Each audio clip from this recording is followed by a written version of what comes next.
Assalamualaikum warahmatullahi wabarakatuh. Perkenalkan, nama saya Alvanda Hafiz, NPM 1911808253 dari kelas 6E. Baiklah, hari ini saya akan melanjutkan penjelasan atau respon saya tentang buku Carl James, bab kelima, Level of Error, subbab Discourse Error atau kesalahan wacana. Oke, kita langsung masuk saja ya.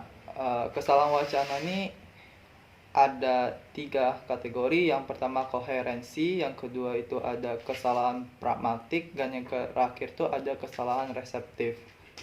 Pertama, koherensi. Koherensi ini terutama terkait dengan konten dengan keterkaitan konseptual dari proposisi.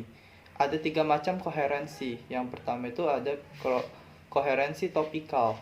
Koherensi topikal mengacu pada kebutuhan komponen-komponen sebuah wacana agar relevan dengan topik atau tujuan umumnya. Ketika sebuah wacana mengandung proposisi atau gerakan yang tidak relevan, ia kehilangan koherensi. Yang kedua itu ada koherensi relasional. Koherensi relasional mengacu pada syarat-syarat agar proposisi yang membentuk suatu wacana harus saling terkait. Yang ketiga, ada koherensi berurutan, yaitu mengacu pada kebutuhan akan proposisi konstitutif untuk diatur dalam beberapa urutan yang efektif. Selanjutnya ada kesalahan pragmatik. Kesalahan pragmatik, tidak seperti kesalahan teks. Mereka muncul ketika pembicara salah mengkodekan atau pendengar salah mengartikan sebuah pesan. Tidak merusak maknanya, tetapi merusak kekuatan pragmatisnya, yaitu tindak tutur yang dimaksudkan untuk dilakukan atau kekuatan retorika itu harus membawanya. Misalnya, jika seorang pria Jerman berkata kepada pelayan dari Inggris, "Bring me a beer," ucapannya akan dianggap sebagai perintah dan bukan sebagai permintaan, dan ini akan menyinggung perasaan pelayan tersebut. Di sisi lain, seperti yang benar-benar ditekankan oleh Janicki 1980 dan Thomas 1983, ada kesalahan wacana atau interaksional yang muncul bukan karena ketidakmampuan linguistik, tapi ketidakmampuan sosial kultural. Thomas 1983 mengidentifikasi sejumlah sumber infelicities tersebut. Yang pertama ada tabu, yang kedua ada ukuran pengenaan, ketiga ada nilai-nilai, dan yang terakhir ada kekuasaan dan jarak sosial. Yang terakhir itu ada kesalahan reseptif.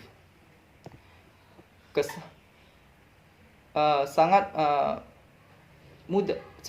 sulit untuk menggambarkan secara eksklusif proses produksi teks dan wacana sambil mengabaikan kesalahan reseptif yang lebih sulit dipahami.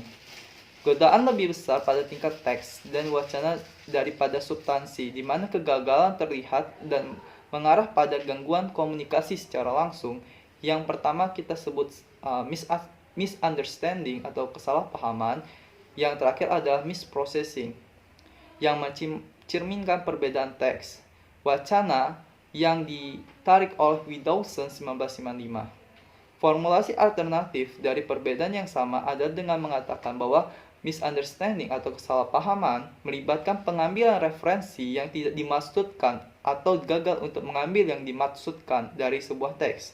Sementara misprocessing atau kesalahan pemrosesan muncul ketika kekuatan wacana yang tidak diinginkan atau diidentifikasi atau kekuatan yang dimasukkan tidak dapat dilihat.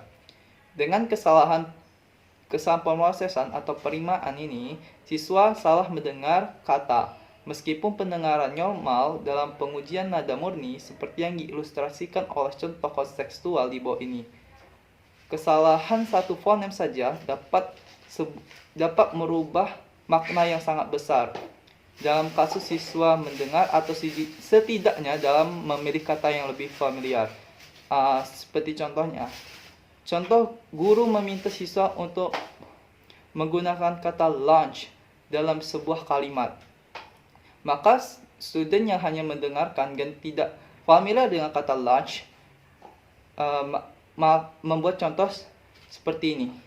The student lunch around all afternoon.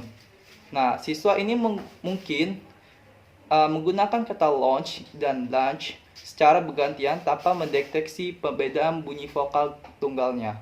Atau mungkin karena si siswa ini lebih familiar dengan kata lunch daripada lunch.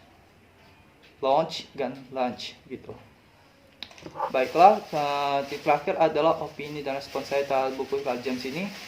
Menurut saya pada buku subbab ini Carl James nulisnya dengan sangat rapih dan juga sangat efisien dalam pemahaman, membuat pembaca lebih memahami tentang discourse error.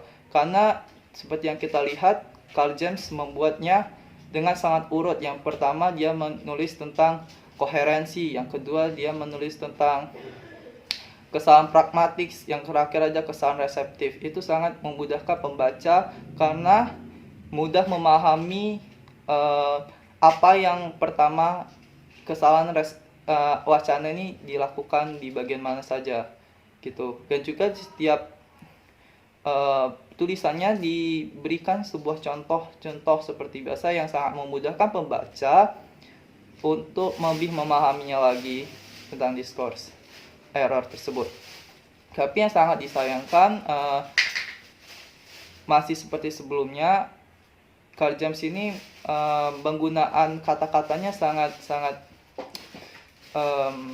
sulit untuk dimengerti pada orang-orang yang baru pertama kali mengetahui tentang error discourse ini. Ya itu saja yang sedikit yang bisa saya respons dari buku Carl James. Terima kasih. Wassalamualaikum warahmatullahi wabarakatuh.